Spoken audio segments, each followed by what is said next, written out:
The new Meat Eater Outdoor Cookbook Wild Game Recipes for the Grill, Smoker, Campfire, and Camp Stove is out on April 24th and is available for pre-order now. Here is your book for everything that's best cooked or eaten outside. From grilling to open fire cooking to Dutch ovens to smokers to barbecue to backpacking meals to how to pull off the perfect fish fry, with pit stops along the way for lessons about Ice Age cooking methods and the best 5 ways to construct a cooking fire you can be proud of.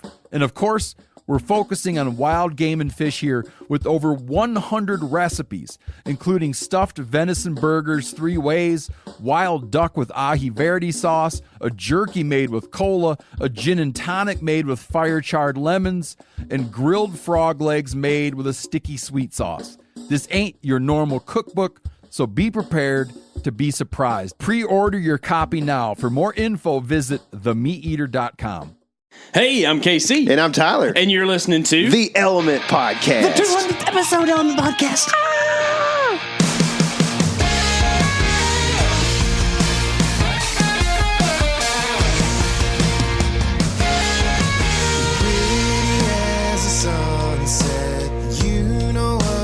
Well, good day, everyone out there listening. Like we said, it's 200 episodes. I mean, I know that we've had some big buck breakdowns and some other stuff in there, the elk stuff and all that. But as far as main show episodes, this is number 200, and it feels good. It feels real good for a couple reasons. One, we're so far from deer hunting right now, but that I need something to get me excited. And two, it's nice to have been doing this for a while. The first things we recorded were January 2017. Y'all will never hear those. No, that was the first true episodes. Oh, were they? Yeah, we were doing episodes that were fake back in like October or September when you killed elk, 2016. Ooh, I thought we did some fake ones in the RV still, too. We didn't? Our first episode released at the beginning of January 2017. Whoa. Yep. All right, guys. Well, Now you have it. Over 4 years, or over 3 years, I guess. We're working on year 4. Is that how it works? No, we're working on year 5. Yeah. Golly. Thank you for sticking around. And thank y'all who are new. And the first time the podcast has ever started with good day. That's right. I changed it up. Paul Harvey over here. That's right. Good day. You hear the rest of the story after we get done talking to our guest today. Our guest is Bill Winke. Bill is the 200-inch deer killer, at least the one we know the best. He's killed some big bucks, and we wanted to get him on kind of as a special episode. He's a guy that we have a ton of respect for and is just such a professional and also such a good person as far as I know. And I feel like I know Bill fairly well, at least as good as you can know someone from, 1,000 miles away or whatever. I've talked to him quite a bit. He knows us. We know him kind of on a personal level more than just interviews. So it is cool to get to talk to Bill. But before that, we wanted to tell y'all thanks for hanging out and sticking around for this long. Hopefully, things just keep getting better and better from here. Things are looking pretty good. Looking up. We've been looking at a little bit of Onyx this morning already, and we're really excited about some potential in some states, I should say. And I think we'll just leave it at that. Just got to draw the tag is the only thing. I know. That's the hardest part, man. I know, man. It's tough. Draws. Which, by the way, New Mexico draws are coming soon. I know. I'm getting antsy. Somebody said that the back door's open. I don't know if that's how it works in New Mexico. I think that's a Colorado deal, isn't it? I didn't know New Mexico had a back door draw. I think Arizona maybe too, because it hits cards or something, but I don't think New Mexico works that way. Yeah. I don't know for sure, because you've already paid your money in to New Mexico. Right. Yeah, so it can't be, you don't like get that credit card hit or whatever like that, but I'm antsy about that for sure. Me too, dude.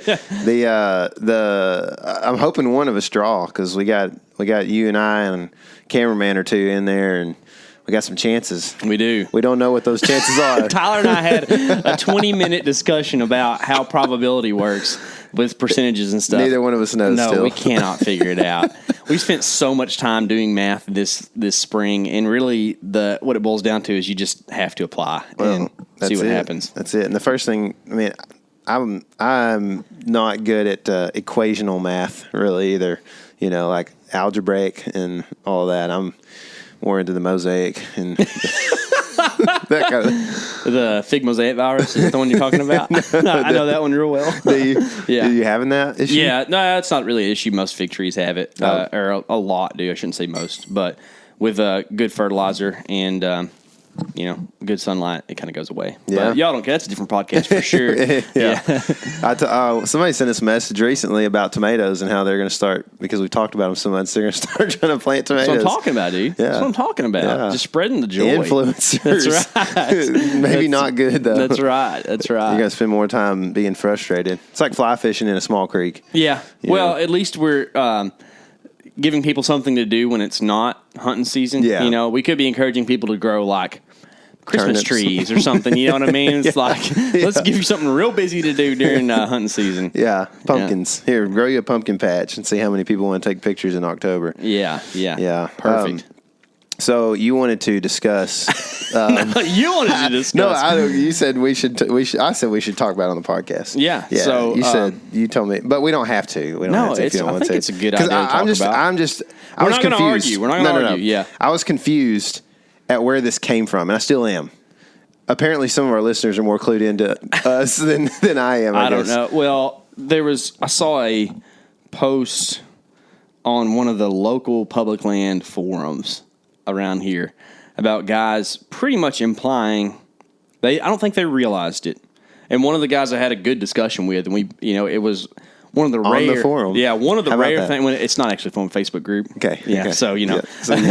yeah. Still can't use hate speech. Oh, by the way, did you know you can't say the word hoe as in garden hoe on Facebook now? You will be in Facebook jail for a week. Are you kidding? I'm not kidding. No way. Yes. Dude. So everybody's been having to do H.O.E.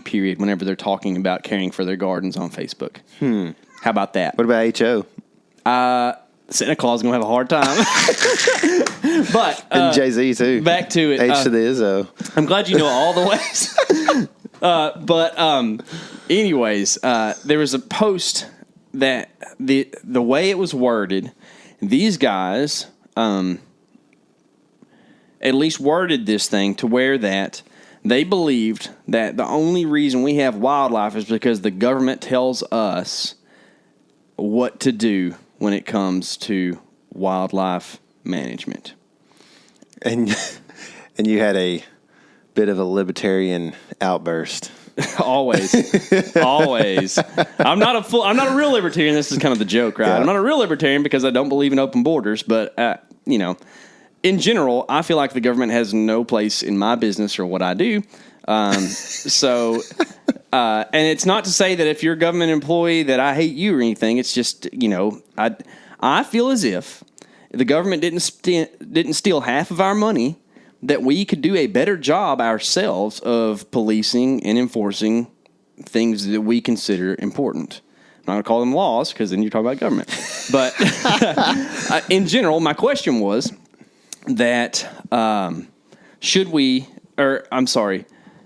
is it essential that we have law enforcement in relation to wildlife?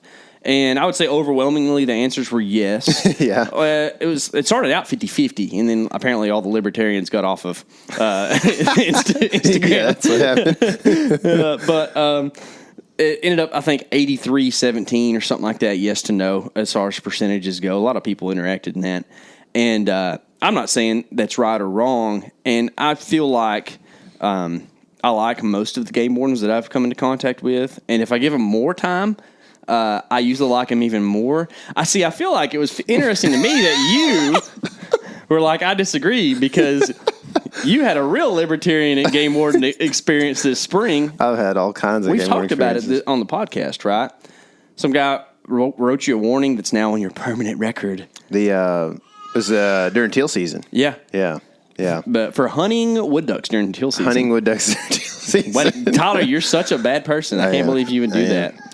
We've already talked about that, so I don't have to tell that story again. But, so do you still feel the same way?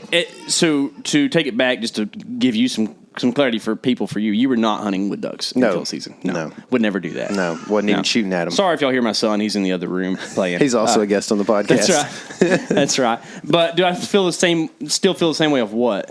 Do you still feel like you felt the other day about? Because I know for me, if I like see a news article and I accidentally read it, it can really fire me up sometimes. Yeah. So like, and then I'll not that I'll change my stance or anything, but like there'll be days when I'm more impassioned about things because of. I was telling this.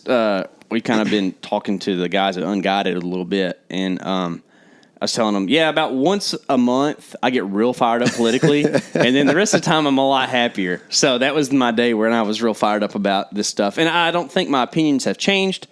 I never would tell a game warden that they need to go shove it, or anything like that. It's not really what I'm saying, but I think I still, like, the opinions of other people doesn't really matter to me. But you're saying, like, after I've had some time to think things over a little bit further, I think that... Because there was some responses on our story, too. I didn't know if any of them made any good points that changed your mind or anything either. So, not really. No, not really. Because it's still...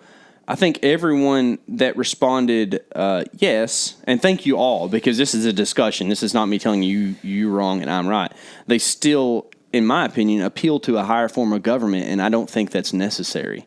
I only answer to one, and that's our creator, right? That's God. So I don't think by any means that the feds, meaning the federal government, know what I need to do on the backside of my property to make sure the deer herd stays okay, right?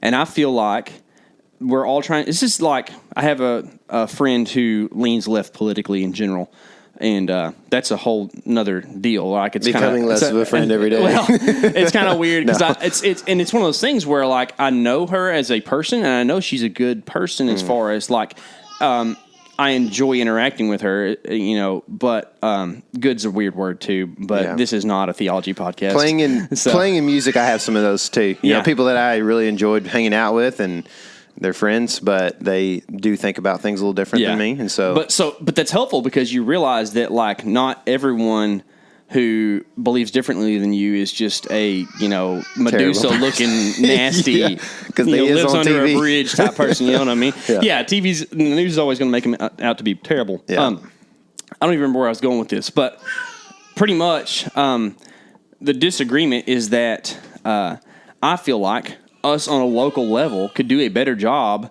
of policing our general area and not allowing people to get away with doing bad things. Like, for instance, I don't think that people should be taking limits of crappie every day out of the lake if they have the opportunity to do that. It's not against the law, right? Mm-hmm. But say if people go out and somebody catches 6,000 crappie a year out of the lake, you got too many people doing that, it's not going to go well for the fishery.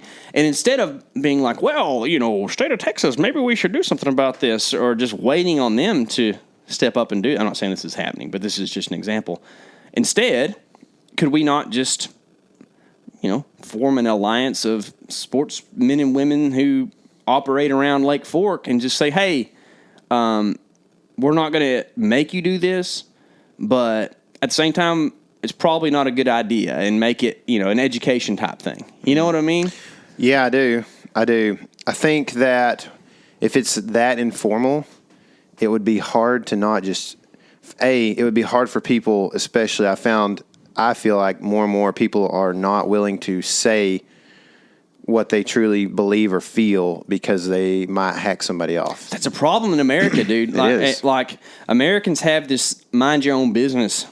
Yeah. Well, it's either like one or the other. Because there's people that are, I'll say whatever I want, whatever. Well, they say that. Yeah. But when it comes down to saying what they want. Well, I mean, in saying something on Facebook versus in person is a much different thing. And we found that, and we've talked about that on the podcast. But, like, I think that's the start of it. And then also the people that do say something, all of a sudden it's going to be,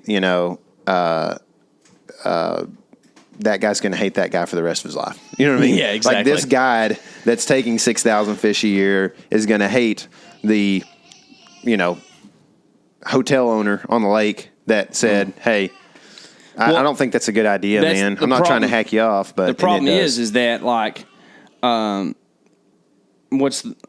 if I say the analogy, the first person to break the ice is going to lose their hatchet. Does that make sense? You know what I mean? But the situation is that we need to get over that barrier.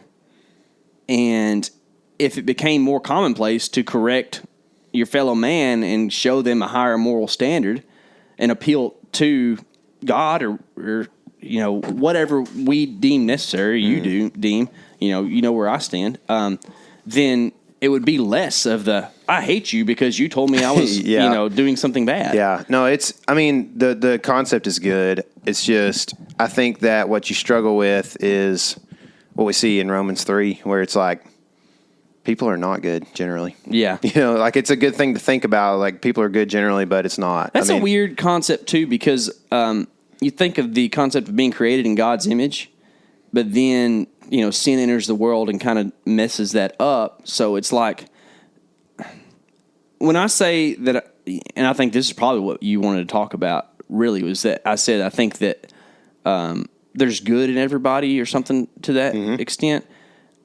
Maybe I should say the potential for good. Yeah. As opposed to good. That's probably something I should have corrected in that, because everyone has the potential for good because we're created beings, but not everybody takes that path. Yeah. So, as a sinner, it says, no, not one is good, So, without that belief, that faith, that we're talking about in for us in Jesus, like, and this is getting deep, guys, but this is what we believe. That it is pretty much impossible to do anything that's truly good. And I think you can be like, well, how can you say it, Tyler? Like, there's people out there giving millions of dollars to charity. Well, about them. They did it because it's self-glorification. You know what I mean? Like, you got to think about what are the true influences behind that, and why are they doing these things. So I don't know. I just think that, like, it's a tough thing to have in place, I guess, because, like, you can, if you and I have talked about this before, but like there's a particular media company that's in the outdoor space that I'm not going to name because they've had too much press lately, that loves to tell the poaching story, right? Oh, yeah. And there's a lot of people out there, and I'll tell you this, man, like, I've grown up with some guys that love to hunt and fish and that do it right most of the time, but sometimes they don't, And so, but I'm not. And this is not me throwing mud on you, but by any means. But did you report them or correct them? Not if they were my friends. Yeah. So I've done the same thing. Yeah. Like, I know guys who've thrown ducks in the ditch. I know guys who've corned pools. You know what I mean? Like, and that's what I'm saying is, like, it just doesn't work to me. But maybe it should. It should, but it's not. And as you know, the world is not getting any better. That's true. Hey, guys, Stone has joined the podcast, by the way. I had to go pick him up because he's whining. But he likes when we talk. At the same time, if the world's not getting any better, why would you entrust things that you value into some other, government entity, corrupt, entity? You know what I mean? Yeah. Like I would rather. I just don't know what's better. I just don't know what's better. I 100% agree. I just don't know what is a better option than to, have somebody who actually has the authority of enforcement to. I think another point that you probably have that I think is good is that the biologists, they are pretty unbiased a lot of time, but they give that information to our legislators who do whatever they want, obviously. Yeah. Like, if you have seen the news lately, anybody in, our legislators, just they do whatever they want, whether it's drugs or, putting money in their pockets or whatever it is. Like, they do whatever. So, like, you're entrusting this information with people who are pretty corrupt overall. Doesn't matter which side, I think. And now they've got to do kind of whatever they want, and make it seem like it's for the greater good, right? So yeah, exactly. And that's tough. But I just don't know what is a better option, because I feel like if we do the whole vigilante thing, that it's that may be the wrong way to say that, but. What am I thinking here? Is vigilante like a person that takes the law in their own hands? Yes, vigilante thing. So the only thing, it's all relative. So the only reason someone's a vigilante is because there's a different entity saying that they're a vigilante. But do you think anyone outside of someone trying to look cool calls himself a vigilante, or do they say, no, my way's what's actually right? You know what I mean? Yeah. Are you saying vigilante has a negative context? I think that usually the one entity calling the others vigilantes don't like the vigilantes. Yeah. I think you're right. I'm just using it as in the context of, for lack of a better term, for a person who is a civilian. Self-governing civilian. So yeah, man, I'm with you. I don't know what the right answer is, but to me, I feel like there is a level.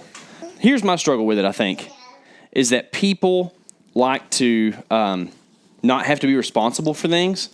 And I think that whenever you appeal to a higher power of government and just say, y'all take care of this, it's deflecting responsibility off of the individual. Yeah. You know what I mean? Yeah. No, it's so complicated, man. We should probably try to have like a bigger conversation about this with a couple other people as well sometime, you know? Mm-hmm. I can think of some smart people that we know that are either friends or they're just smart people that we don't know that well that probably would make a good conversation about this, man. Yeah, for sure. Well, but I like it. I mean, it's definitely something worth discussing, I think, too, you know? Yeah, for sure. And if nothing else, if you've ever been on a Game and Fish website, you know that them people don't need to be running nothing. At least their web designers don't, because they're real hard to navigate. They're like, oh, yeah, we should get on the internet, even though it's 2021. Speaking on the internet, Bill Winke has got an awesome Instagram page these days. He's using it for some good purposes, at least when it comes to deer education and, showing off some big old bucks, of course. So if y'all think it's a good time, and Tyler thinks it's a good time, I know Stone thinks it's a good time. He does. He's just a little baby. Let's get Bill on the show. All right, now on the phone we have got Bill Winke, outdoor writer and founder of Midwest Whitetail. Bill, how are you this morning? I'm good. How are you guys? Doing well. I'm drinking coffee. Tyler's drinking some fruity caffeine drink. I'm not sure what it is, but I've got a coffee in my hand too. So we're good. We're all doing the same thing. That's this morning. Right. As the podcast progresses, it'll get more and more lively. We take a lot of trips and do a lot of different things, and quite honestly, coffee's kind of hard to come by. So I've kind of gotten into the little squirty drinks a little bit, with the caffeine drinks and stuff. You ever experiment that way? You're always just a traditional black coffee guy. Yeah, I'm a black coffee guy. I can usually find a gas station somewhere, worst case scenario, and pop in there and get 24 ounces or whatever the biggest one is. Yeah. Well, that's what happens when you have Casey's everywhere in your country, Yeah. The Midwest is full of Casey's, and they're open. They'll serve you coffee 24 hours a day. That's right. And the baddest breakfast pizza you've ever had, man. I love that pizza. Yeah, it's good stuff, man. And that's the funny thing about Iowa that we notice is that it's just full of tiny towns. I guess it's because it's kind of mile by mile stuff, so there's just a lot of little towns everywhere. You can always pass a coffee station anytime you are headed out anywhere to go hunt. So not a bad place to be because of the coffee and the deer, of course, right? Well, we got two things. That's right. Coffee and deer. Yeah, that's right, man. That's right. So we said founder of Midwest Whitetail. What's going on with Midwest Whitetail these days? Well, I actually stepped away with the last spring. Mm-hmm. And, I'd been operating that for 15 years, and it got to be where, at first you have a lot of enthusiasm and a lot of energy and adrenaline, and your vision is there and you're excited about it. And then as time goes on, you start getting wore down more and more. And that type of a business requires a lot of time and a lot of hands-on, because every video, has to be kind of scrubbed and make sure it's in good, standing, looks good, edited well. We were producing so much stuff that, just trying to find platforms to play everything on, keeping all the sponsors happy, et cetera, et cetera. Plus, of course, the hunting, with the camera over your shoulder all the time and doing the off season. I mean, I'm not complaining. I'm just saying that there was, 80 plus hours a week of work in there. And, after doing that I think I hit about year 12, and I just felt like maybe I wasn't the best man for the job anymore. I was starting to get burned out. And, I wasn't a big advocate personally of social media just because I didn't want one more thing that I had to worry about and manage. And, so that's going to hurt the business too. You need people who are, let's say, full of the adrenaline and the excitement, and not wore down. So I felt like at a certain point I was actually hurting the company, that my vision maybe wasn't as good as it should have been, just because I would look at it and say, well, that's a great idea, but that's going to be a lot of work. And so that's not usually the best way to run a prosperous business. So little by little, I started edging my way out and leave it into the hands of younger people who, are on their upswing. I'm certainly not, going to retire. It just was taking too much out of me just, to keep it moving the way that it needed to move. Yeah. It was time for somebody else. Yeah. So, I mean, it's a classic burnout scenario. And, kind of like the parking lot of a Casey's, right? On a Friday night. It's classic burnouts. Oh, man. Bill, I drew burnout. That was me. Yeah. I wasn't burned out on drugs. I was burned out on deer hunting and producing deer hunting videos. Yeah. So there's worse things to be burned out on than that. That's right. Yeah, for sure. I slept in a Casey's parking lot in 2019, and I can tell you they are burning out there for sure. Yeah. There's, especially at about 2-3 in the morning, there's a different class of people that are alive at that time of day. Yeah, there's like a downtime from about midnight to 2, and then all of a sudden it's just like, oh my goodness, I couldn't sleep at all. Between the trains, the 18-wheelers, the people restocking Casey's, and then all the are they rednecks and they're rednecks down here in Texas? Are they rednecks in Iowa? What do y'all call them? I think they're everywhere. I don't think there's like a borderline, like you cross the border and they stop. I think that they've spread. Maybe they started there. I don't know, but they're certainly everywhere. Yeah, it's kind of like they call them. I think they might even call them hayseeds up here or something. If you're not from the Midwest. Yeah, drifting along the wind. Some of those rough farm kids. Oh, that's cool, man. Tell me Keith wrote a song about that one time, I think. Yeah. There's also that song, Country Must Be Countrywide. Who sings that? I don't know. That's definitely that's what we're Brantley talking Gilbert, about. I think. Yeah. Played a show with that guy one time. That's what we're talking about right now for sure. Oh, yeah. Anyways, Bill, you said you're not a big fan of social media stuff, and that has kind of changed a little bit lately. I remember the first time I saw the Winke Bill Instagram account, I was like, is this real? Because it only has like 200 followers. Like, I don't know what's going on here. It is because I guess you've had that account for a while, but you hadn't been really active on it until last fall or something. You kind of started posting on there? No, I mean, not until just a couple months ago. Okay. One of our kids started it for me, and I think it got up to like 1,300 followers with 1 or 2 pictures on there. And I thought, well, let me go back and just explain social media. I don't have any problem with, interacting with people. I like people, but everything that you do, every time you open up a new platform or you engage in a new, especially, situation where you're going to interact with people, that just takes time, so like, let's say, YouTube has got the comment section, MidwestWhitetail.com had the Ask Winke section, Facebook has, all the comments, you throw, multiple accounts in and you throw in Instagram and then you get people emailing with questions. It got to the point where, I would spend 2 to 3 hours a day just interacting and answering questions. And, for me to say, okay, I'm going to get excited about another social media account. I just didn't have time for it. And, one thing I never wanted to do was to have people seeking me out and then me not, being able to answer their questions. Yeah. When I was a kid, I sent a letter one time to one of the prominent bow hunters at the time, and I was real excited, thinking I'm going to ask this guy some questions, and I waited, for a couple of weeks, 3 weeks, a month. Every day I'd think, I'm going to get my letter back, and the guy never replied back to me. And granted, I'm sure he was way busy, but it made me mad. So to this day, I still am offended that, that guy never, spent the time to send me a reply. So I always figure if somebody's going to take the time to ask me a question, I need to take the time to try to answer it. So if you take that stuff seriously, then pretty soon it just gets overwhelming. It could have been the fact that, quite a few people in the outdoor industry as well as I do. That guy might not have been able to write. That could have been one of the issues. He could write. Okay, good. He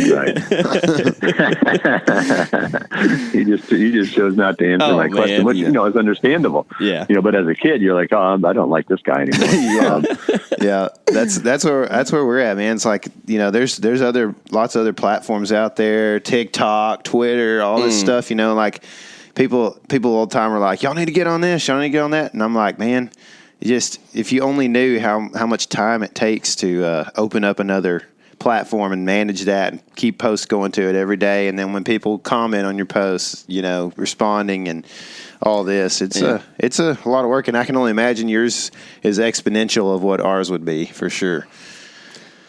Yeah. And just, the interaction part with all the different things just got to be overwhelming. So for me, if I could just kind of ignore one or two, that just made my life a little more sane. But now that I'm not, hands-on with Midwest Whitetail, I've got more time, and I still feel like I want to help people. So if people are making comments or questions, especially, I want to be able to help them as much as I can. Yeah. And that's great, man. And I think that's what you've, been doing through this Instagram page that you have. You kind of started, I guess, with some of your really earliest bow kills and just kind of worked your way through talking about each one of them. Was that just like, I don't know, something you felt like doing? Did somebody kind of tell you, hey, you should do this, Bill? Or like, how did that start? No, I think, I don't know why I decided to do that. I think I needed something that was going to make me post consistently. Mm-hmm. And I thought, the easiest thing for me, I don't want to run outside and take, some goofy picture of the sunset, it's not and fun. say, it's another beautiful day, But, at least this way I could put something up every day for a while that maybe had a little meat to it where people would get a kick out of it. And I thought, why not just do the series? I put up all my bow kills starting with my very first one. And fortunately, I've got pictures of all of them. And, I had converted some of them from photos to digital, and so forth. So I had digital images of every single buck I'd ever killed with a bow. So it's kind of fun to just run through them and list them, starting with number one and tell the date, the state, and then a little bit about what the day was like and maybe a quick lesson of something that I learned, during that hunt. Keep it down to just 150, 200 words or whatever, that it's kind of into those captions. And it got me into the habit and it grew the account, a fair bit. So that was my goal, just kind of get it out there, show people that I'm still alive. Yeah. Oh, we know that you're still alive. I know that you said kind of the second part of your career or whatever, and I was like, yep, I believe it because not that you're an old guy by any means, but you're a little older than me, and I would not ask you to arm wrestle at any point in time. So I'm not going to challenge you to that. But I would, if you're cool with it, I'd like to maybe just run through some of that stuff and talk about some of the deer, maybe some of the stuff you've learned, because I know that you've killed a bunch of deer, and the best way to learn about deer is to be out with deer, and you've done a whole lot of that. So first, I would like to probably bring it down to our home state of Texas. I know that I guess earlier in your riding career, you traveled around and did a lot of different stuff in different states, and then as you grew the farm there in Iowa, you kind of really centered in on that southern Iowa deer hunting, which for good reason. There's been some giants that has hit the ground due to your bow and arrow. So, but first, I think Texas. The date is January 17th, 2020. You killed a big wide buck in Texas. Can you tell us about that deer? Yeah, so I had, through the course of writing for magazines and going to all the trade shows and, getting out in the public, I'd met a lot of people. And one of the guys that I had met along the way was a guy named Jack Brittingham. And he had at the time two really good high fence properties.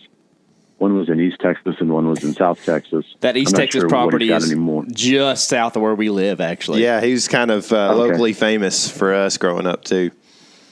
Yeah. So Jack said, hey, I'll come on down. I'll host you for a little bit of hunting on my properties. And I'd never hunted a high fence property before. So I was really curious what that was going to be like. And I knew that Jack had gone to quite a few maybe extra measures to assure that his properties were, I would say, at least met his standard for the challenge of the hunt. He kept the populations reasonably low. He tried to use local genetics. At least they were southern deer. He didn't bring in any genetics from any northern deer on his properties. And I believe he might have, crossed over maybe into Mississippi or someplace. He'd picked up, some genetics in the South that he kind of worked into his herd little by little. But for the most part, they were Texas deer. And, and it was reasonably challenging, to be honest with you. I mean, I hunted with him for a couple of days on his home place, and then we went south to the one that he had further south and didn't shoot anything on his home place, didn't really even have any opportunities. And then we were hunting the other one. It was more on a management tag situation. He had, like I said, he tried to keep his population down. So he had a bunch of bucks on there that he wanted killed. And I'm like, yeah, I mean, I got quite a few arrows. So, let's go, So he basically just were hunting over feeders. And, I shot 2 down there. That was one of the 2, I think in 2 or 3 days I killed 2. So that was, it was my introduction to high fence hunting and, the way that Jack did it. And I felt, like I don't have any, if something's legal, I'm not going to argue with it. I don't know that every situation where it's high fenced has the same feel to it as what Jack has created there. But, it's just enjoyable. Mm-hmm. So anyway, that's the story, For a guy that had only hunted, for the most part, free ranging Midwestern deer, it was a pretty cool experience. Yeah. Were you able to really learn anything from that hunt that, was kind of specific to maybe what you encountered with that deer? No, I mean, I think that you just, Jack knew with the deer, mm-hmm. He just took me around and said, okay, today we're going to go over here. And I'm like, okay. Sounds nice. Yeah. My bow sighted in. So there wasn't really anything about that hunting that I had a hand in. Yeah. It was really Jack's deal, so it was more like maybe if you were on a guided hunt, you didn't really even know anything at all about the area or the deer. And you just showed up and somebody took you out and said, here's where you're going to sit. They're going to come out over there. Mm-hmm. The distance is going to be 37 yards. Don't even need a rangefinder. Like, okay, I'll just wait right here then. So that was what that hunt was, and it was a lot of fun. Like I said, it's every hunting style has its own enjoyment level. Yeah. But no, it wasn't. That had nothing to do with any of it at all, as far as like the strategy or the planning or which deer we were trying to kill or anything. I just was there with the bow in my hand. Yeah, and you did learn, about that high fence experience, which, like you said, can be a little more challenging than a lot of people perceive it to be, especially people from the Midwest or the upper Midwest. You hear a lot in media of people kind of dogging on it and that kind of thing. And it's not necessarily my favorite way of doing it either. But I mean, some of these people don't understand how big Texas is, right? Because there are a lot of places that are 10, 15, 20,000 acres of high fence. I mean, those deer can go anywhere for miles, I mean, I can remember as a boy when we'd go down to the first deer I ever shot was way down south near the border, and it was on 100 acres of free range, and we're passing by different ranches that are like the high fence goes for 30 miles, like down the interstate or whatever. You're just driving 30 miles past the same high fence for this ranch, So, I mean, it's kind of one of those things where maybe you learned a little bit about that, and how things are not always as some people perceive, I guess. Well, I think Texas is just different. I think that, and I'd hunted Texas some with a rifle as well, and trying to think if I bow hunted any free range in Texas. I'm sure I must have somewhere along the way. I did in, I think over by San Angelo. Yeah. A couple of different places, in the hill country. I did hunt with a bow without high fence. But anyway, the thing about it is, it doesn't feel to the Texans any different than the way that we hunt in the Midwest feels to us. Mm-hmm. Right. It's the way. I think there are opportunities to take advantage of the deer, with a high fence, but I don't feel like that's the intent of most of the people who are doing it down there. Mm-hmm. I just feel like it's more about, just trying to control as much as anything, keeping deer out, is keeping deer in. If you're trying to grow really big deer, you can't have, every deer from 5 miles around coming in and, falling on top of your food plot. And hogs too. Yeah. Keep the hogs out, know. I mean, I know a guy that I was talking to the other day that said he was telling me about 1,000 acres he had to sell. And he was like, I just couldn't afford to fence it. And I was kind of confused. He was talking about high fence. And he said that he had people coming in, driving four-wheelers across his property at night. And essentially, kid was driving real fast, hit a hog waller, flipped his four-wheeler, broke his collarbone and part of his back and stuff, and they sued him and won, Wow. Yeah. So he had to sell the property, and so it's just kind of, I guess there's all kinds of applications when it comes to high fencing, the problems of land ownership. But what about, so we talked about the fence stuff some. What about, hunting over bait? I know that, it's not something that's legal in Iowa, and I'm sure you've done a lot of hunting that's not, but how did you feel about that? Did you have any moral struggles, or did you see that, the similarities between that and food and, micro food plots and stuff like that?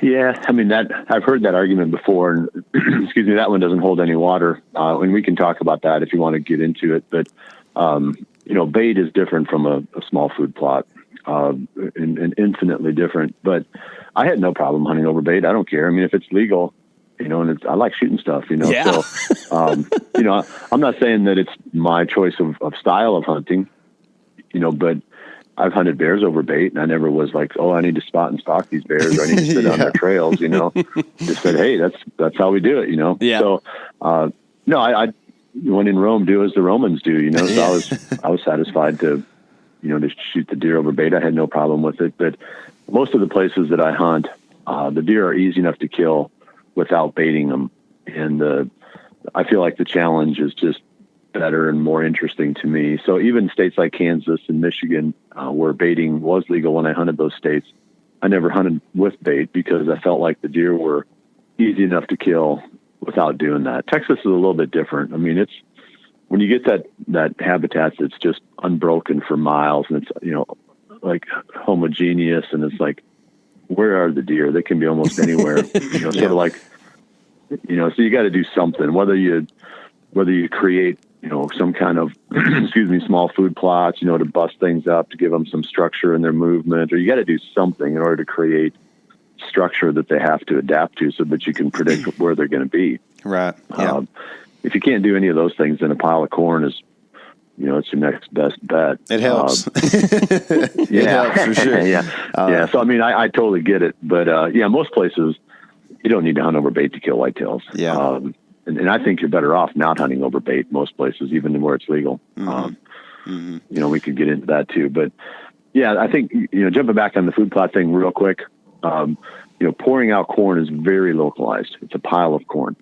And you cannot grow a food plot small enough just to concentrate the deer that much. Like, you just can't do it because they would eat it, during the summer. You wouldn't have enough there, or even, if it's that small of a spot, the tree roots and the tree shade or whatever is going to remove any opportunity for it to grow. So to be realistically growing a food plot, it has to be at least a half an acre in my mind, maybe even as much as an acre. Otherwise, there's probably not going to be anything left there by the time the hunting season comes. So if it's an acre in size, and that's 100 yards by 42 yards, basically, something like that. You can't cover that with a bow from one spot. Those deer they're still going to be moving through there. You still have to hunt them. You still have to figure out, how they're moving through, set your stands accordingly. It's easier than if it was just open woods. But it's not the same as pouring out a pile of corn. And people that think it is are wrong. It's just not. Well, if you have deer that are the size of jackalopes, they don't eat quite as much, and they're also not as plentiful. So I guess down here in Texas, that those micro food plots can hold up a lot better probably than they can in Iowa. If they'll even hit them, that's the weird thing. But that's a whole other podcast, I guess. But it's a good point, Bill, for sure. And just like Bill said, when you come to Texas or you live in Texas, you need a bunch of arrows because there's a bunch of targets. And what you need to do is go check out the Vector Custom Shop 2-pack of arrows to test, okay? It's kind of a mouthful, but I don't remember what they call it. It's like a test pack or something. Tyler calls them testies, but they will send you a 2-pack of arrows of 2 different arrow weights and FOCs for you to test out before you make that big commitment of half dozen or dozen to see which one flies the best out of your bow. It's an awesome deal, an awesome setup, and I've really enjoyed shooting these at the target so far this fall. Can't wait to put one through a big old piggy pretty soon. One thing I wanted to talk about, we didn't really give you a heads up on this one, but you killed a buck in Iowa in 1999, and you talk about how the strongest memory of the buck was kind of the weather patterns surrounding that deer. It was November 18th, I think, is when you shot him. The day was a 75-degree day. And the reason I kind of want to talk about this was because this year, at least for us, and I think other parts of the U.S. as well, it was the month of November was outrageously hot. We had southeast winds in 80 degrees and just under most of the month, it seemed like. And I was hunting a very big deer on my property, and I ended up killing him on the 30th of November. And so, I got to hunt the whole month in all those weather patterns, and just sweating and, moving stands and breaking out in a sweat and having to try to go get a shower if I could and, all that. Maybe talk a little bit about what you learned in regards to that buck and just hunting abnormally warm weather, I guess. Yeah, it's really tough. It's any time of the season. Early in the season, they're a little bit more used to it, so it's not as big of a detriment. That you got to figure that they've got enough clothes on that they could lay on top of a pile of snow and not melt into the snow. So they're dressed with all their warm winter clothes. And what if you put on all the winter clothes that you have and then started running around on an 80-degree day? How much energy are you going to have? So they aren't adapted to. Especially in the Midwest, they aren't adapted to heat, once they get into the season a ways, because of that winter coat. So they just don't move during the day. And they won't hardly move in the evenings either. The only chance you've really got is in the morning, in my experience. You've got maybe an hour, before they bed up for the day, because they have to breed still. It's not like the rut's going to come and go and they just aren't going to get the breeding done. They're just going to do it all when it's cooler at night. And, that spills over a little bit into the morning until the day starts to warm up. So, there's no really good place to hunt, maybe on water in the afternoon, right in the last little bit of the legal shooting time, but it's just as bad. Even in last season here in Iowa, the rut in November, the traditional part of the rut was really bad. Nobody was killing anything. October was really good. And then, the latter part of November started to pick back up again. But, that core, 3-week period where it seems like everybody takes their vacation, it was really bad. So it was a fun time to, be out sitting in your backyard and, having cookouts and stuff like that. But it wasn't a typical, 25 degrees in the morning, 40 degrees during the day, November in the Midwest. Right. Everybody paid for it. The hunting was bad. Yeah. Yeah, for sure. It was tough for us too. Can you real quickly just touch on the shot? Because I have dealt with this same situation and it being a close shot and maybe not focusing really well. Yeah, I think that happens maybe because you take it for granted when the deer is say under 25 yards or maybe even under 20, depending upon where you do most of your practicing, you look at it like a gimme. And you still need to pick out that hair that you want to hit. You can't just shoot them in the front part of the body. I think it gets real tempting just to pull down and say, well, this one's done, and rather than, saying, okay, I still have to hit this hair because I want to make sure that, I get through both lungs. And that's part of the problem too with that closer shot. If you're in a tree, you don't have quite as much access to the vitals as what you've got when the deer is further away. So believe it or not, you have to be slightly more precise in, the angle that you take, because otherwise you run the risk of getting just one lung, when they're close like that. So, I think it's tempting. And I made a mistake on that one. I just didn't focus well enough, but it's tempting on those short shots just to take them for granted. Oh yeah. I've done it. I think it's good. It's good for everybody to realize that the closer they get, sometimes the shot angle gets even harder. So you got to be even better at, picking your spot. Oh yeah, for sure. I actually did that this year. I was hunting out of a saddle, so I was a little bit lower in the tree just because of the type of the tree it was too. But same deal. I just, grunted at a buck and got all excited and, just aimed where you normally do, bottom third line or whatever. And he was at, 15 yards or something like that. I don't remember. He's close. And, ends up, he just hit the near side lung, about center punch it, but then completely missed the offside lung just because of the angle and end up, hitting arteries, and recovered the buck the next morning and everything was fine. But if you can just avoid those 12 hours of anxiety of not knowing what's going on, it makes the hunt a lot better, It's so much better when they just run over and tip over. Yes. Yeah, you way can better. climb down and walk to him. Mm-hmm. Yeah, and I do think that, we touched on it. Those shorter shots are harder than people think for that reason. And also you start looking at penetration issues, because if the deer is too close, then you're trying to shoot down through that heavy tissue, on the top of their back, and you might only get, limited penetration there. Mm-hmm. So some of those shots, you're better off just letting the deer get out a little ways and taking a sharply quartering away shot where you can get, liver in one lung, or, best case scenario, liver in two lungs or two lungs, as they work their get away from your tree stand rather than just taking them when they're that close. Mm-hmm. Mm-hmm. For sure. I think anything under about 10 yards gets to be a little bit hairy as far as picking where you aim. And of course, it depends on how high up in the tree you are, but let's say you're 18 feet up, anything under 10 yards that's a pretty tough shot as far as your kill zone. You don't have a very big kill zone. Yeah, for sure. For sure. Yeah, it's tough, man. Okay. So let's move on here to, the famous G5 buck 2011. This is, just an incredible buck. Talk about why you named him G5 buck, and then kind of recap that story for us, because this is an awesome deal. Well, when he was 3 years old, and I thought he was 4, that was an interesting deer, because even in the Midwest, you'll have a lot of different body sizes on the deer. Everybody thinks they're all big. They're not all big bodied. Some of them are really big bodied. Some of them are pretty small bodied. And I thought he was a 3-year-old when he was a 2. He was about a 130-inch 2-year-old, big-bodied deer. We saw him all over the farm as a 2-year-old. So the next year when he was 3, I thought he was 4, and I started hunting him because I was trying to kill 4-year-olds at that time. Well, I think he had 5 on his left side and 6 on his right. He had a G5 that kind of hooked in almost like a crab claw.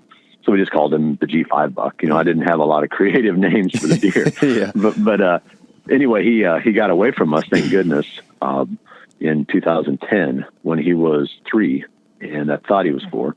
And then in 11, then of course I thought he was 5, but he was only 4. Gigantic bodied deer, big antlered deer. I mean, there was a deer with the genetics there that, I believe if he could have got away from me in 2011, he would have been a pretty interesting candidate in 12. Mm-hmm. I think he would have made another really big jump, because he jumped, let's say he went from 130 as a 2-year-old to pushing 170 as a 3-year-old to pushing 190 as a 4-year-old. They don't all continue on that same trajectory. Some deer flatten out, but let's just say that, he put on another 10 inches, which isn't unreasonable. He could have been a 200-inch deer as a 5-year-old. Sure. And there aren't very many of those. Everybody thinks, Midwest, there's 200-inch deer everywhere. There's really not. Yep. There really aren't very many that ever get that big. But he had the potential to get there. But I don't know if I'd have known he was 4. I don't know if I'd have let him go even then. You know what I mean? But I did think he was 5, but I don't know that I could have let him go had I known he was 4. Yeah. So probably doesn't make a difference. Yeah. So what did he end up scoring?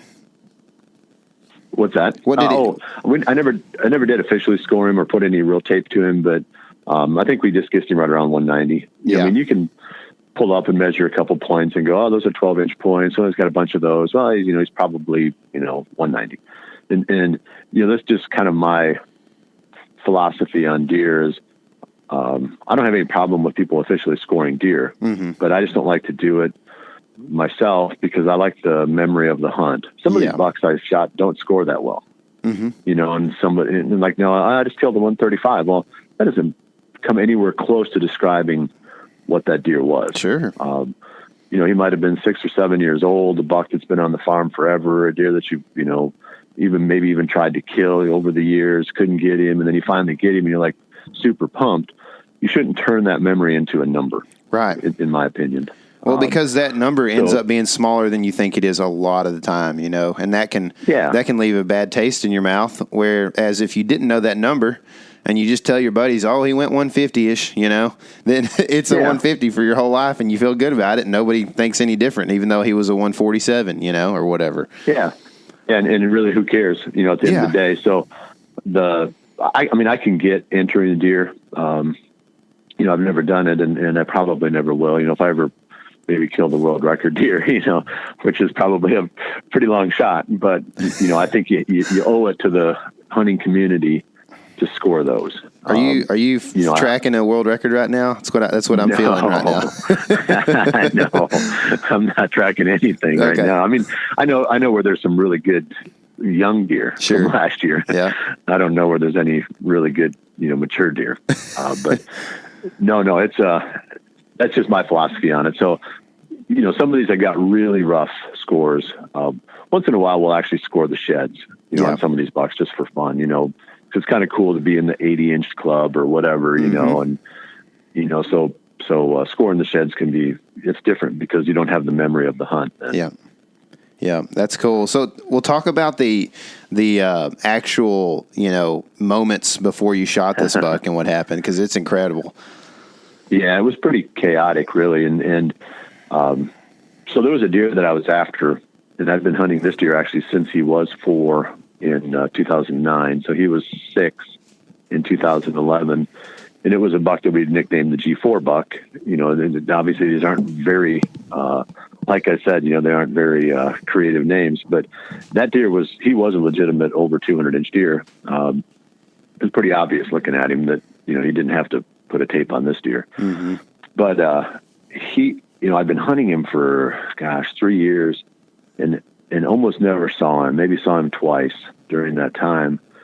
And during the 2010 season, I hunted him 50 some days and never saw him. And I'm like, literally, I'm not exaggerating. It just kind of ruined deer hunting in some ways, to be hunting one deer day after day after day, never seeing him. I had a few trail camera pictures of him.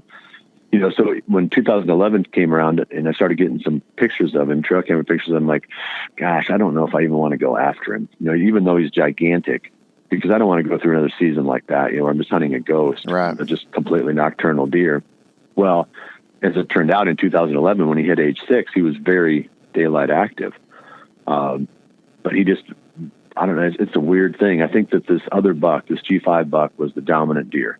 It was pretty clear because even that day when I finally saw the big 200+ inch deer, he was following a doe toward my stand.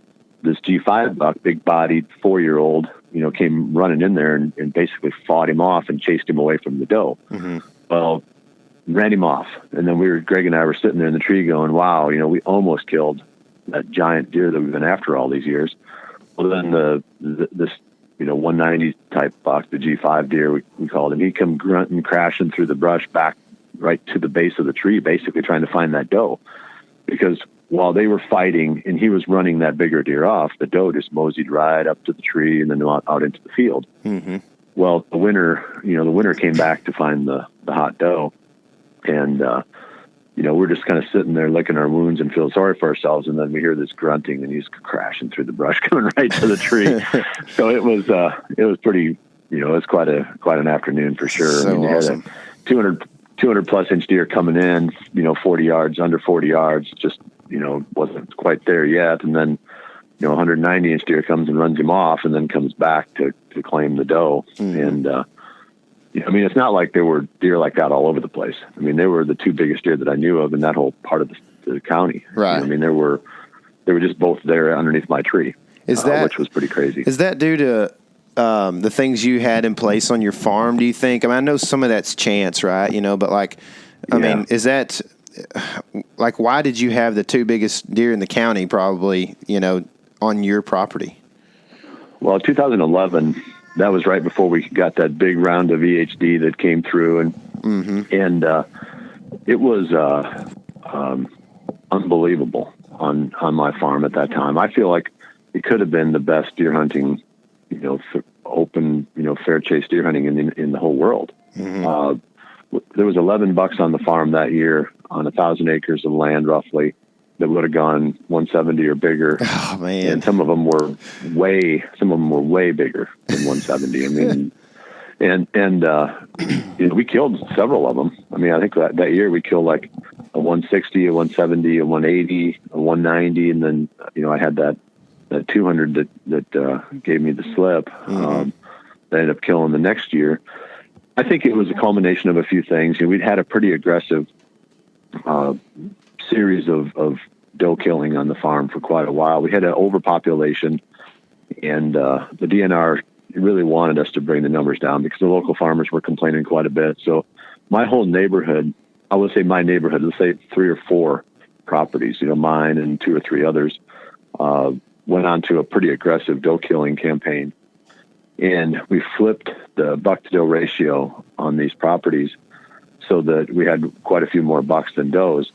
And as a result of that, we had probably a more intense, shorter rut, potentially, less stressful to the bucks because it was over with so quick. And, coinciding with that, I also had a number of pretty good years of ag production on the farm. We had some good rains. So my food plots were really good, lots of food.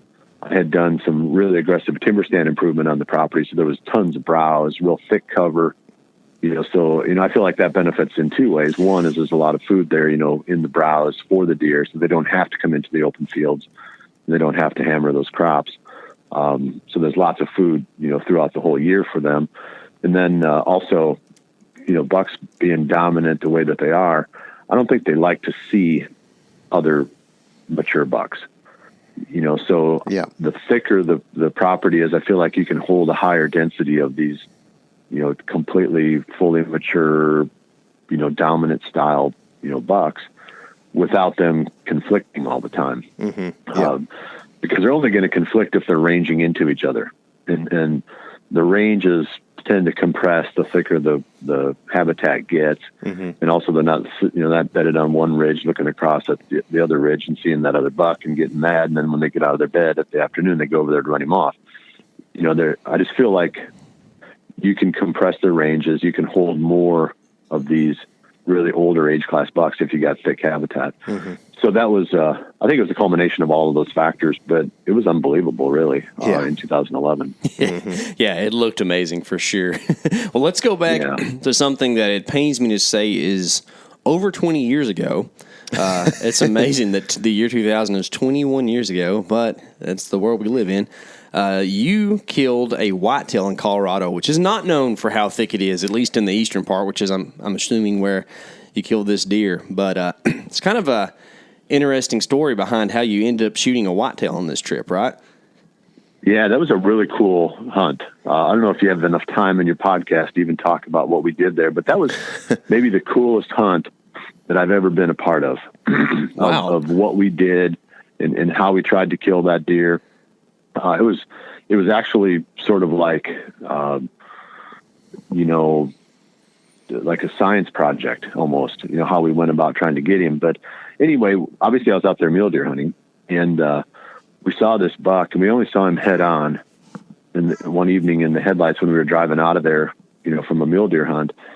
It was just an open ranch, with a creek running through it. I can't remember the name of the creek right now. I remember the name of the ranch, but I'm not going to say. Good idea. But I can't remember the name of the creek. But anyway, we were driving out of there, and we saw him in the headlights, and he was just head on, and he wasn't real wide, but he was real tall, and we didn't see the profile view. And we thought, he's a 160s whitetail. He's a pretty nice looking deer. Maybe we should come back tomorrow and give him a try. So I was supposed to fly out. It was right before Christmas, and I was trying to change my flight so I could go home early. So, the hunting had been okay, but not great. And it was like, I'm going to go home and spend time with my family. And but I couldn't get my flight changed because that close to the holidays, I just couldn't pull it off. So I had to, I had 2 more days left. So the next day we went back to that same ranch let's see, how did we do that? I think I went in the dark first thing in the morning. And, how did we do that? I'll have to think that one through. But anyway, he was living on a bend. He was living on a bend in the creek. Mm-hmm. And that's what I did that afternoon. The next afternoon, I went across the bend, and I went in and put my tree stand up. And we expected the deer to go out that way, towards some winter wheat fields in that direction. And I hadn't picked a tree yet. And I saw a doe saw me and ran off. He didn't see me. He was chasing that doe. So he was following her, and they went deeper into the bend in the opposite direction of that winter wheat field. So I thought there's no point in me putting this tree stand up if they're not going to come this way, because that doe isn't going to come this direction after seeing me. So I came back out again, and Dan Ardrey was guiding me at the time. And I said, Dan, I'm going to go to the other side, and I want you. He had to change the brakes on his truck or something. He had some mechanical work he had to do. So I said, why don't you go over there where, towards that winter wheat field on that side and bang around on your truck, and those deer are used to ranchers making noise, right? Mm-hmm. They're not necessarily going to walk right up to the rancher, but they're not going to leave the county just because there's somebody over there banging on their truck and slamming doors and stuff. Yep. So I said, at least that way we guarantee that he's probably coming my direction when he leaves this bend of the creek. So I went on the other side, put a tree stand up on the other side of the bend. And then, Dan, to his credit, he saw the deer come out feeding out into a grass field on my side, but not making the whole bend all the way around.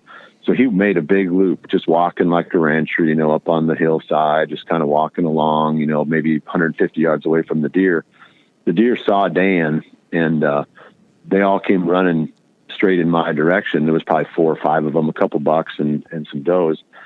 And the funniest thing, the hunting hinges on sometimes just, ridiculous luck. Well, yep. When I'd climbed into the tree, I was wearing a baseball cap, but I had a warmer hat because it was late December, so it was pretty cold out there in the Eastern Plains.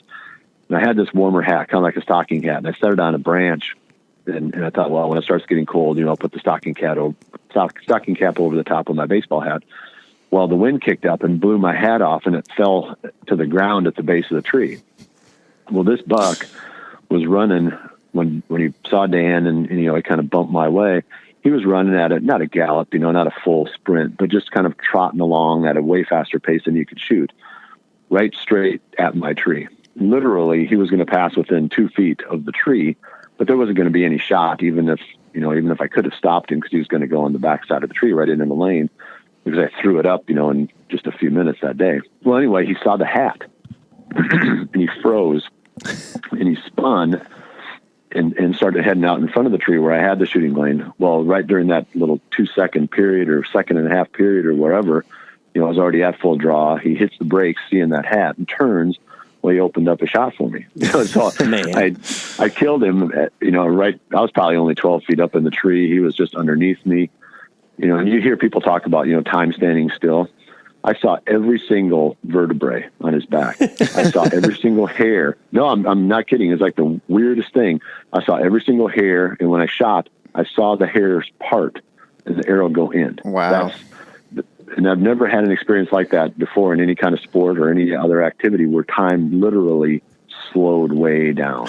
That's cool. It was weird. Yeah. Then he went tearing off again, like at full speed. But for about a 2 second or a second and a half period, it was just complete slow motion. And so then, I wasn't 100% sure of the hit. I mean, I knew that it was fatal. I just didn't know how fatal, and I didn't want to push that deer because by then I realized he was really big. He was, 180 plus type of deer, and because I'd seen him, of course, out in the field and studied him then, and so we didn't want to, go barging in there and make a mess of it. And there's tons of coyotes out there, so we just decided that we would stay there all night long. I think we ran into town and got some Popeyes chicken or something, and came back and just held a surveillance, kept the truck running, a couple people sitting in the truck, staying warm. And then we'd rotate. Somebody would stand outside, and it was below zero that night. It was like 5 below, and somebody would just stand out and listen. Well, it was about midnight, 1:30 in the morning, somewhere in that time. We heard the coyotes kick up in the direction where he had gone. So we just drove as close as we could and ran over there and chased the coyotes off him and pulled him out. So it was, man, that's cool. If we would have just left him, they would have completely cleaned him by morning. Yeah, I've seen it happen. The whole deer out. So it's kind of cool. I mean, the whole story was pretty cool. But anyway, the thing about that deer, he was an old deer. I mean, they'd known about him kind of over the years. But if he would have matched up his 6-point side, he was a 6x5. If he would have matched up his 6-point side, he would have been the Colorado state record for archery, typical. That's how good of a deer that was. But that was a cool story. As far as like how we actually got the deer, I mean, so many things had to fall into place. And, you come out with a 190-inch whitetail when you're going out there on a mule deer hunt. That's insane, cool. Man. It's pretty awesome. Yeah. So what? I mean, it's a really, really late time of year, and I know that you have a very systematic way of looking at rut activity and stuff in the state of Iowa. Did you see that those lines blurred a little bit in Colorado, or were those deer strictly on like a bed to feed type pattern? I don't know for sure. I don't feel like he was rutting with that doe. For some reason, he was chasing her though. So maybe she was coming in, maybe she was a late estrus deer. But when they came out into the field later, into that grass, excuse me, there wasn't any kind of chasing or anything that looked like rut activity. So it was kind of strange. But either way, I knew he hadn't seen me just by the way he was acting. He was following her. So I felt like we had a chance still, even though, I busted the doe. It was quite the way that it fell together. I'll never have another deer hunt like that one where all the pieces, had to click so perfectly in order for it to work. Yeah. That's an awesome story, man. I'm sure you've written plenty of articles on it, but it never gets old because that's cool. Yeah. That's kind of something people dream about too. Like the whole, there's a mystique behind being able to hunt whitetails and mule deer at the same time, so it's pretty cool. And you can do it out in that country, Colorado, even Western Kansas has got really good crossover. I think Nebraska's got some really good crossover, places where you can hunt both. I'm sure there's even spots in Texas, aren't there? Like way out in West Texas. Yeah. There's pretty good crossover. The access and availability of those hunts are real low, you know, so lots of big ranches and big money out there. Yeah. There's definitely some people that get a chance to do it, but just, it's not really something that we even have put thought into because, it's just going to cost you a lot of money or just have to know the right folks. That's right. Got to know a Jack Bradingham, Yeah. Cool, man. Right. Well, that kind of brings us to the pinnacle here, which is, or at least for us, you may have a different opinion of this, but the G4 buck, this is a buck that you mentioned just a second ago. Was this deer the same age as the G5 buck whenever they were both alive? He was 2 years older. Okay. So the the G5 buck, the year I killed him, was 4. That same year, 2011, the G4 buck, for lack of better names, was a 6-year-old deer. And it was interesting to see the personalities of different bucks. Everybody wants to stereotype the bucks into certain, types of behavior, it really does come down to the individual deer. Some of them are aggressive, and some of them are homebodies. Some of them are roamers. Some of them are daylight active. Some of them, you know, are almost strictly nocturnal. They all kind of have their own behavior, and it becomes more and more pronounced the older that they get. But so after the G5 buck was killed, after I killed him in 11, then the G4 was everywhere in daylight. I mean, you could not have found an easier deer on the farm to locate on any given day. You just go back there on that ridge, you know, and he was going to be out there for usually the first deer to come out. You know, so Greg and I were laughing. I was like, you know, we're going in here tonight with a better than 50% chance of seeing a 200 plus inch deer. Every time we hunted that deer, you know, after that, it was better than 50% chance of seeing him. Oh my goodness. You know, so it was more, as the time went on, it was more about, you know, not being stupid and bumping him. And, you know, it was more, there was really not a ticking clock because he had a really small range, you know, towards the end, even in 12, when I killed him, I don't think he lived in much more than about 30 to 40 acres.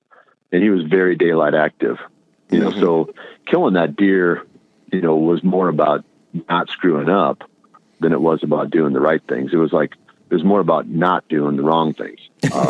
Because, you know, it was just inevitable, as visible as he was and as small as his range was, that we were going to run into him. I screwed up a number of times on him. He just never figured out there was a person, you know, for whatever reason. You know, he just never figured out that there was a person hunting him. Yeah, it was kind of weird, you know, to hunt him that many years and not have him realize that he was even being hunted. Yeah. That was pretty cool. He's a giant for sure, man. Go ahead. Yeah. So I was going to say, I think that was maybe the one thing about that. Everybody, you know, I was really lucky to have a deer like that to hunt. But, you know, I think that the only place where the skill really came in was hunting him back carefully for that long without losing my patience and, you know, making the dive and messing it up. And you killed him pretty early. I mean, November 2nd, right? That's a little, you know, isn't the 7th is your favorite day, right? Yeah. So it was, but that was the second year of hunting him. That's true. Like once the G5 was dead in 11, that deer was all over the place. So I was hunting him, you know, all during the late season in 11 and, you know, screwing up hunts and, you know, him getting away. And, you know, and then in 12, I had a couple of encounters with him where he got away. You know, so it wasn't like, you know, I had his number. He just was killable. You know, he was there and he had the right behavior. And, you know, I didn't let him know I was hunting him. That was the only thing I did probably that deserved that deer in the end. If I did deserve that deer, it was just the fact that I hunted him carefully enough that he didn't know I was on him. Yeah. That's smart hunting for sure. Yeah. I've watched that hunt, you know, quite a few times because it's just pretty epic. And you killed him. The difference in November 2nd, November 10th in the woods is crazy as far as how pretty it is. You know, things are still green on the 2nd, and a lot of times, and if I'm thinking right, there's footage of this deer. He comes out, kind of checks a scrape, and crosses a fence or something like that, and you shoot him in the field. That shot looks like a pretty long shot. Was it pretty far out there? It was about 50. Yeah, and. You know, he was feeding comfortably, and I did aim low. The only thing that, you know, watching it back a few times, you know, he did take a step while the arrow was in the air. You know, we could get into the topic of what is the maximum range that we should be shooting at whitetails. And, you know, my opinion has really gone full circle on that. It used to be, you know, if you can hold a, you know, 4-inch group at 60 yards, you know, or whatever, it really doesn't have anything to do with how good you are in the backyard. It really has to do with whether or not the animal's going to move. So, and it's really, really hard to know. Gosh, I hate giving people advice now because, you know, it used to be easy to say, oh, you got to do X, Y, Z. Well, every situation is so different. You got to read the animal, you know, because it's not about how purely accurate you are.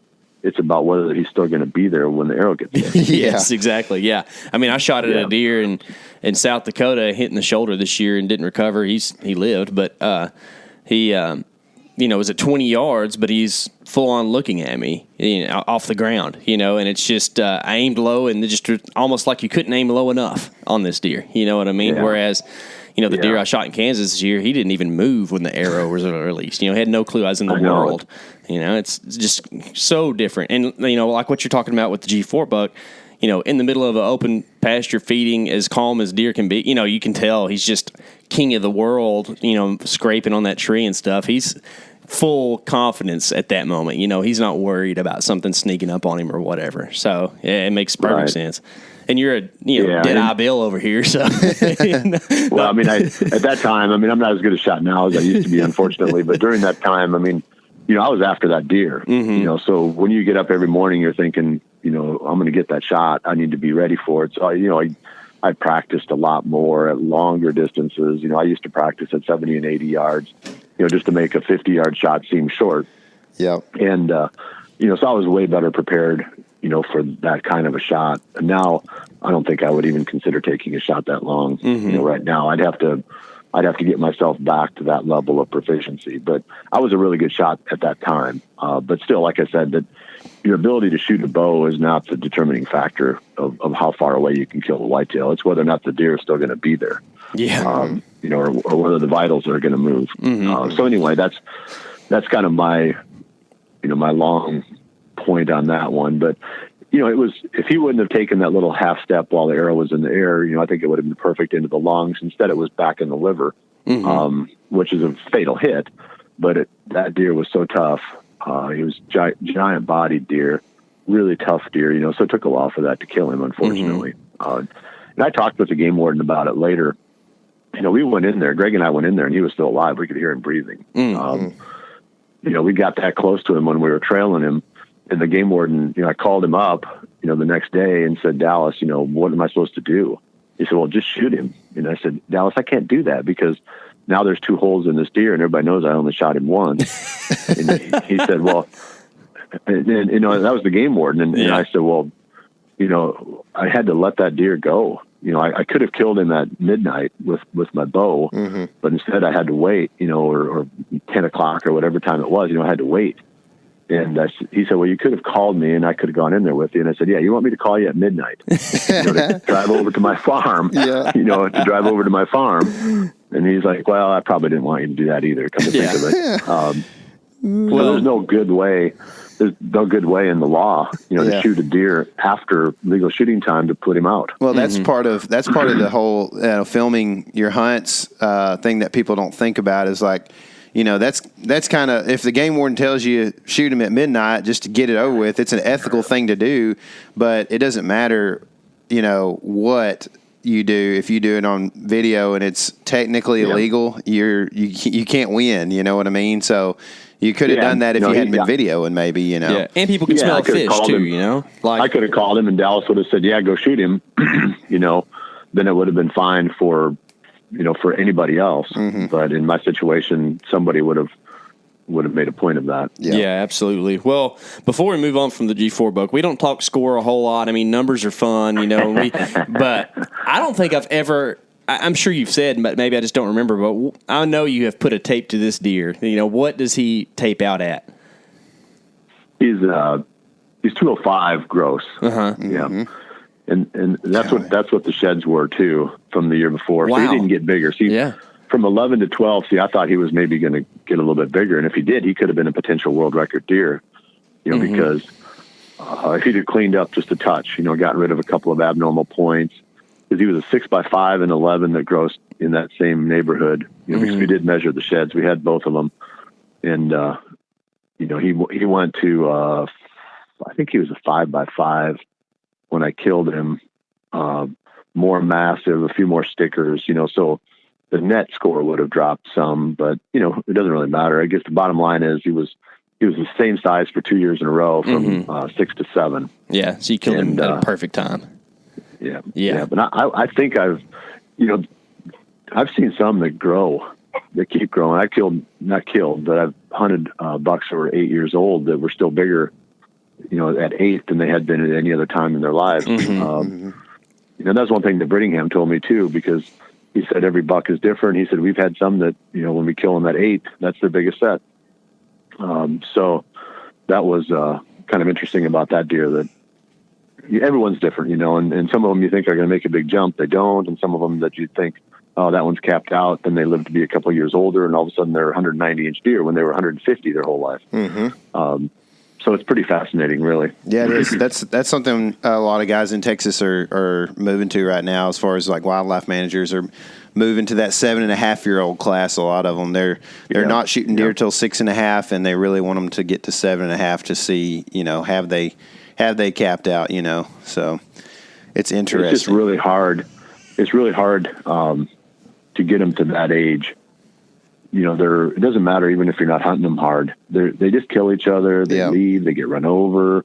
They die of DHD. I mean, I've had poor success getting bucks to 7. Just the odd one makes it. Not very many. I'd say super low percentage of bucks ever make it to that age. Yeah. Well, let's take a little side trip right there now that you say that. You found shortly after that, you found Bubba dead in the creek. What did you put a tape on him? He was about the same. He was in that 205 range as well. So he was a mainframe 8 with a few really big stickers and a lot of small stickers.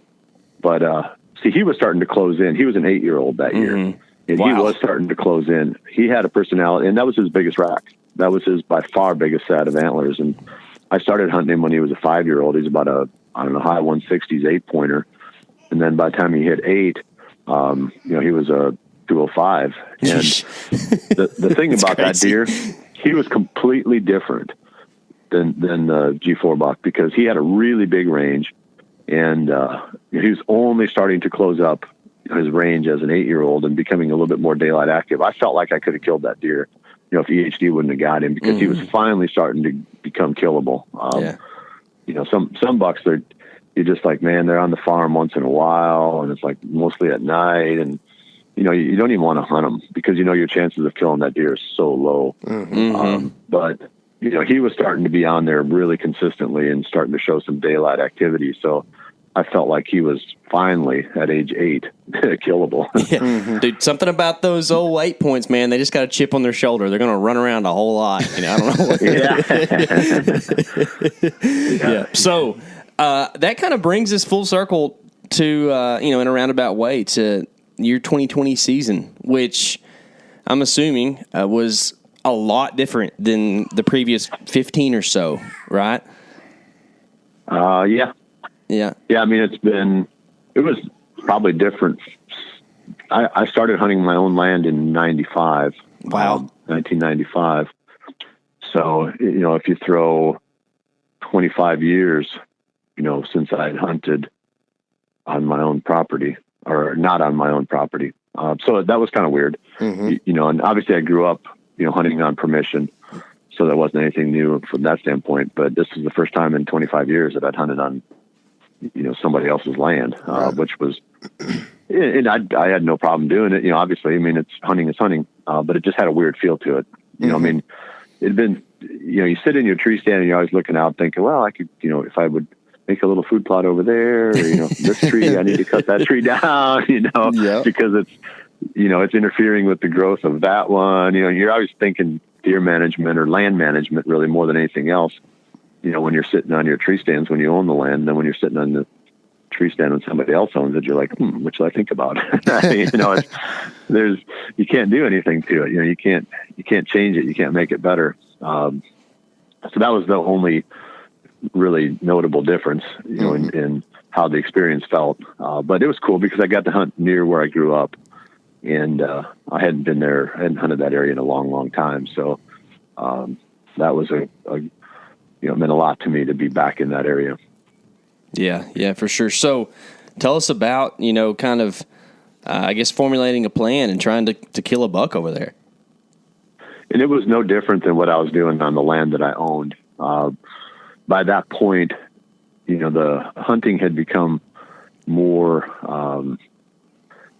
there's like a rhythm to it. You got a few steps that you take, and you have to learn everything you can during a certain period of time. And then you put those lessons into effect with your tree stand locations. I don't really hang tree stands very much during the off season anymore.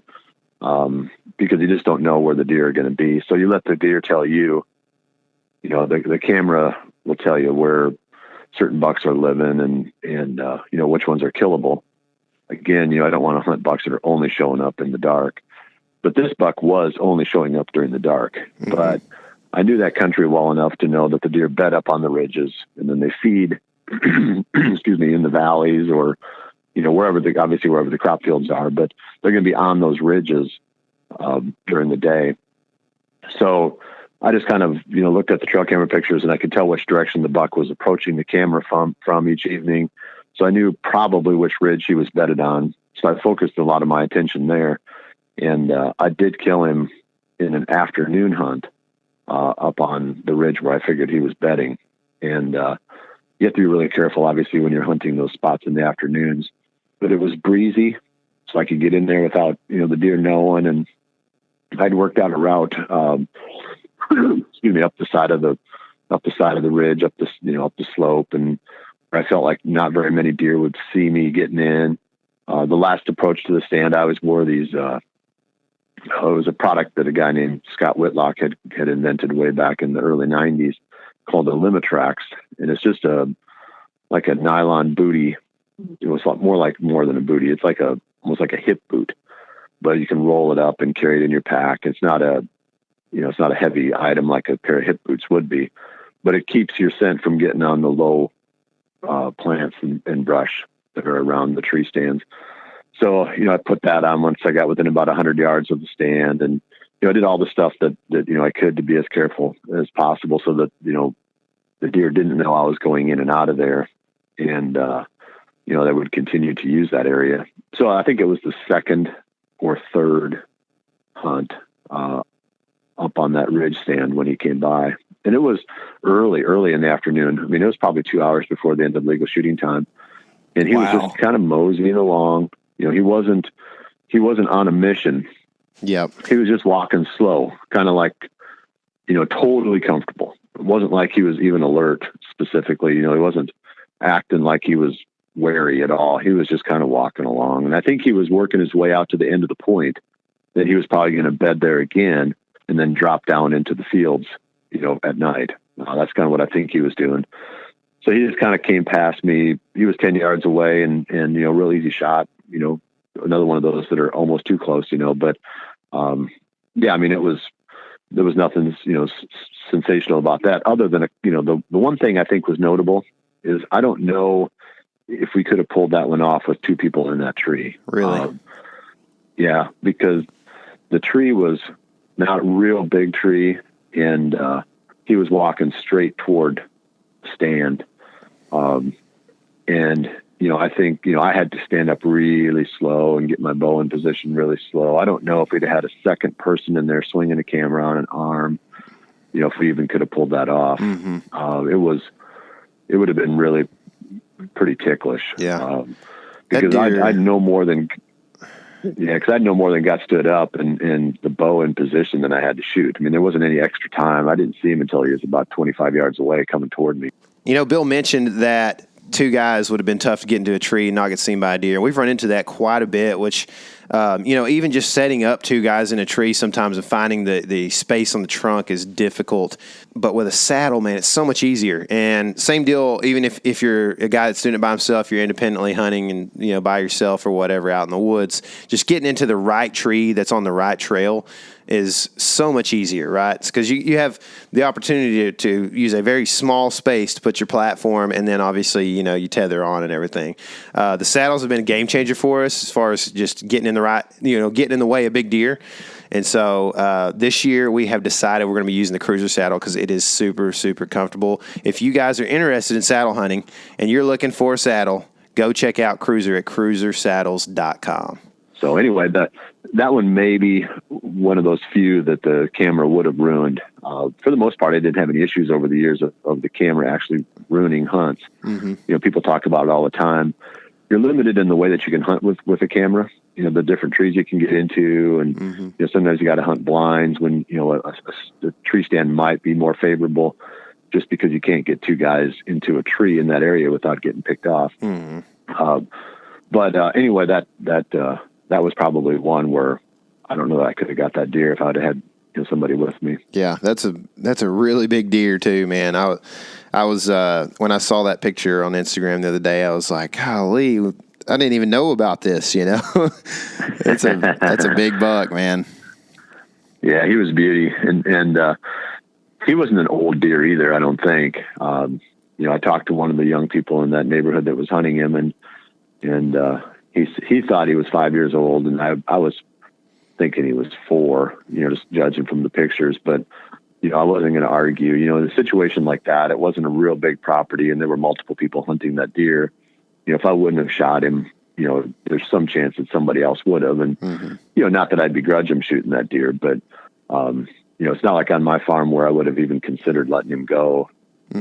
I didn't really consider it that much on this one because there's just not enough control. Yeah, for sure. Yeah, that makes it tough for sure, man. Well, you've been super gracious with your time. I appreciate, man. This is a I don't know if we even informed you of this, but this is a big episode for us, our 200th formal episode of the podcast. So we appreciate you doing this, man, and we want to give you the opportunity now to kind of send people wherever you want to send them in regards to whatever you've got going on now and in the future. Yeah, no, thank you. Congratulations to you guys for doing it for that long. That's really cool. Yeah. So I don't have anything real formal. I think little by little I'm gonna start producing media again, and I'm gonna do it a little bit differently than I did with Midwest Whitetail, where it became such a big machine that I got burned out running it. I'm going to do something smaller, but hopefully still useful, educational, entertaining. And it will take place when it occurs on the various Bill Winke branded platforms. So it'd be like Bill Winke YouTube. There's a channel out there right now that I'm just starting to populate a little bit. And then the BillWinke.com website, hopefully I'll really ramp that up and get some useful content there as time goes on. There's stuff there now, but I'm going to continue to ramp that up. And then I'll hit the Bill Winke Facebook some, with some posts. And then obviously, you've seen me on the Winke Bill, which is the Instagram. And I think I'll come up with a good mix of media. I grew up writing for the hunting magazines, and I do kind of have a soft spot for writing. And, a little bit more written content, more photography, kind of a journal of the season. I don't want to get away from the updates where I'm telling people kind of what the deer are up to in the areas where I'm hunting. I want to stick with that more daily style. I just don't want to have it with a cameraman over my shoulder where we have to produce a video every single day. Right. It's really so much work. It is. It is. Yeah, it really is. So anyway, that's kind of what I've got planned. I don't have any sponsors or anything, right now. So there's nothing that I have to do. There's nobody that I have to make happy. So I'm just going to kind of ease my way into it. I don't want to end up, like we said earlier, I don't want to end up neck deep, in it again. I'm going to kind of work my way in a little bit more slowly and take it at the level that I'm excited about, that I can, do long term, and not something that's going to be, a burnout after a few years. Yeah, for sure. That's awesome, man. We'll link to the website below, and like I said, go and follow the Instagram if you're listening. This is a pretty fun deal that you've put out for us to view, man. I love the stories. I love because that's like you talked about. The score is such a small part of the whole experience, if even a part of it at times. And so the story is so much more important. The way things happen and the cool things we get to experience that are created out there for us to look at and experience are pretty awesome. And that's why I hunt personally. So, but we're going to link to all that below. It's all about the memories. Yeah, it is, man. And also some of the people that you hunt with, man, and that create those memories with you, man. It's such a big part of it. And so, we appreciate your time. We appreciate you coming on again. You're one of our most tenured guests. We really, have a lot of regard for what you do and what you have done. And, we appreciate your expertise and the things that we can learn from you every time we get you on. So thanks for coming on, Bill. Yeah, it's my pleasure, and continued good luck to you guys. Good job, and I'll be paying attention. Thank you. Every time we have Bill on the show, I'm ready to get him on again. I know, man. He's killed a lot of deer, man, and he does some cool stuff. It's like, when I walk like when we're in Kansas or something, or big deer state, I always am like, man, I wonder how many deer, or I wonder what the biggest deer is within 10 miles of us, or where the biggest, or where the next booner is, like how close are we? It's like that mystique or whatever is something that Bill has, because he's lived in Iowa, in the heart of like the best deer country in the world, on one of the best properties in the world. I mean, you heard him talk about like he had, what probably were the two biggest deer in the county on his property at one point. That's something that like brings some mystique. There's a lot of big deer in that county too. Golly. Yeah. It's so cool to think about, man, and just like it's one of those things like as a deer hunter that you just kind of dream about. It's kind of the same concept as like most of us are in the little leagues of deer hunting. If you're in the little leagues of baseball, you're thinking about like, man, it'd be cool to win the World Series, or football. Like, man, one day I want to win the Super Bowl. I wonder what that feels like. Yeah.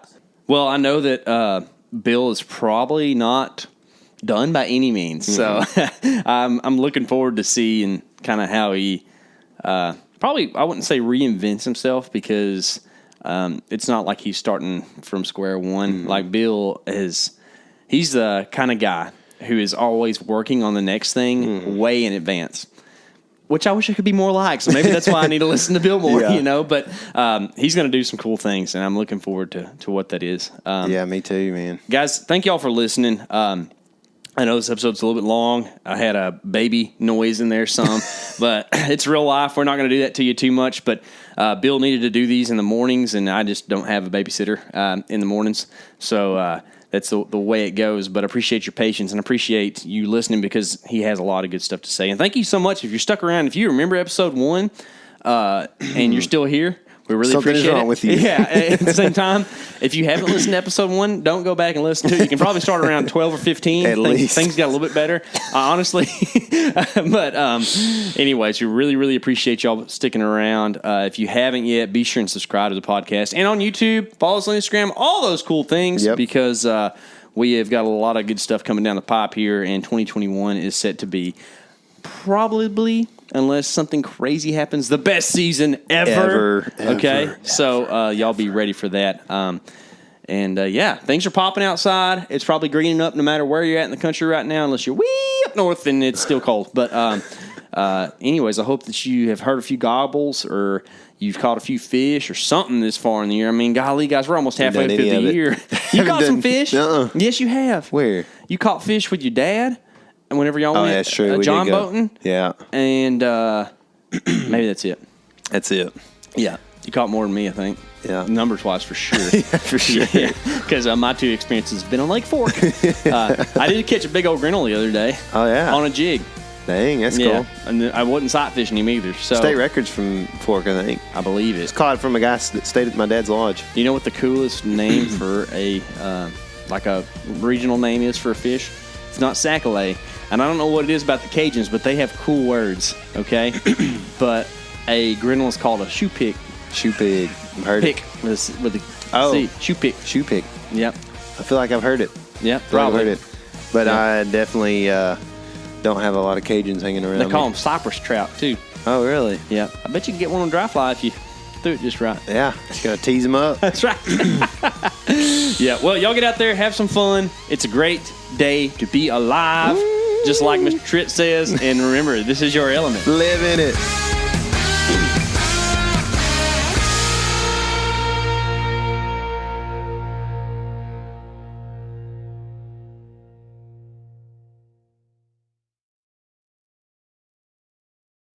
The new Meat Eater Outdoor Cookbook Wild Game Recipes for the Grill, Smoker, Campfire, and Camp Stove is out on April 24th and is available for pre-order now. Here is your book for everything that's best cooked or eaten outside.